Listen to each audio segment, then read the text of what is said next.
Greetings. This is Rebecca McCarthy for CMST 245 at South Seattle Community College. Today I wanted to spend a little bit of time talking about Chapter 1, the Internet and the Public Sphere, in our textbook, Rhetoric Online. This is in some ways the most difficult chapter because you're going to be introduced to a lot of concepts and ideas, a lot of terms and thoughts that you may not have ever been introduced to before. The good news is this, that once you are introduced to these terms, you'll see that they are used over and over and over again in all the other successive chapters of this textbook. So in some ways, this is just really an introduction to a lot of concepts and terms that we'll be playing with throughout the term itself. So I want to take a little bit of time and go over some of these more complex ideas and help you maybe struggle with the meaning and why they are important to the context of our course. So let's start with this idea of a public sphere in relationship to a private sphere. Now, most of us probably understand this idea of the private sphere. A private sphere is a space, and I want to use the word space because I think it's better than place, because a private sphere can happen anywhere. It can happen face-to-face in your own house. It could happen in instant message mode between you and a friend. It can happen in a phone conversation. It can happen in a private discussion forum on the internet. So I want to use this idea of space because there are many different ways in which a private sphere can be created. But the idea is this.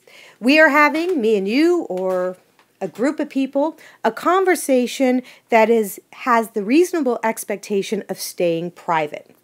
Now, sometimes the conversations we have may have public overtones. That is, we may be talking about a political issue or topic that is being talked about by many people in our environment.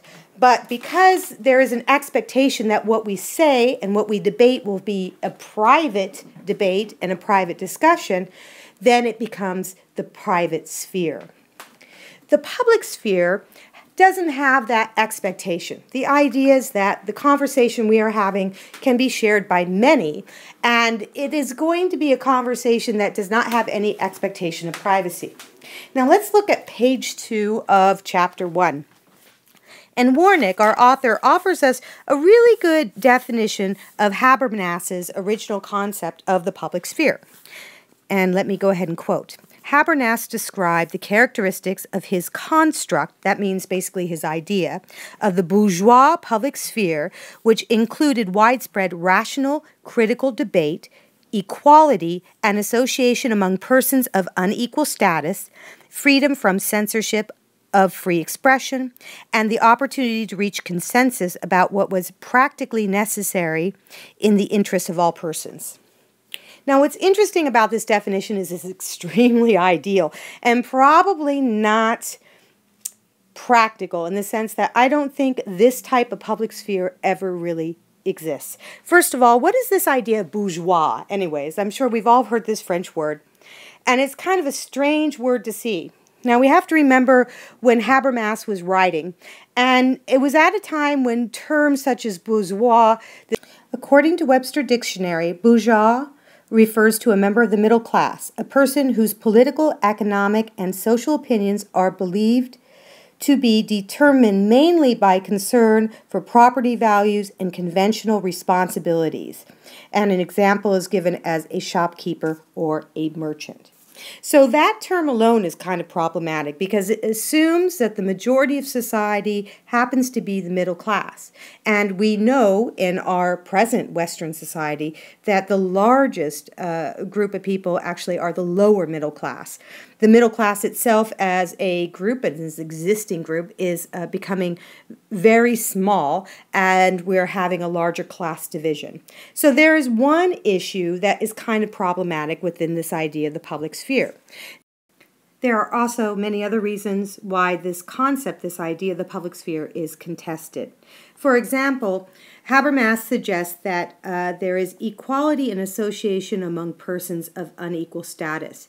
But we know historically that this is also not a truism. For example, women were often barred from the public sphere. As soon as you tell a group of people that they cannot participate by voting, you are basically barring them from the public sphere. Today's world, we have a different situation. When we look at the public sphere in today's world, we have to look at the economics, because sometimes people cannot afford to go online. There are many people who do not have access to technology, such as a smartphone or even a phone that allows for instant messaging.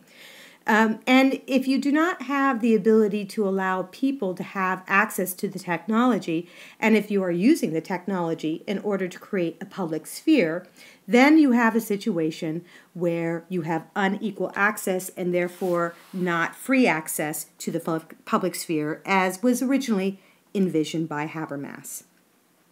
There is also this really bizarre idea that he offers in which there is widespread rational critical debate. And I've got to be honest with you. I'm not sure if we are as rational human beings as we would like to pretend we are. A matter of fact, most of us are swayed a lot more by emotion, or what we term pathos, P-A-T-H-O-S, in the study of rhetoric. And this is particularly important when we get to, let's see, it's page 4, and we start talking about Castells and his understanding of the public sphere as a site for scandal politics. The whole idea of scandal politics is that we are going to sway somebody's opinion by using an emotional ploy. For example, let's look at the Monica Lewinsky case. In this case, scandal politics were used to create an emotional reaction to the president having an affair. The idea is quite simple. There is a suggestion that the president is acting against the normal ethics held by society. That is, a married man should not have an affair. And it is particularly bad if a man of a higher power position puts a person in a lower power position in a sexual questionable situation.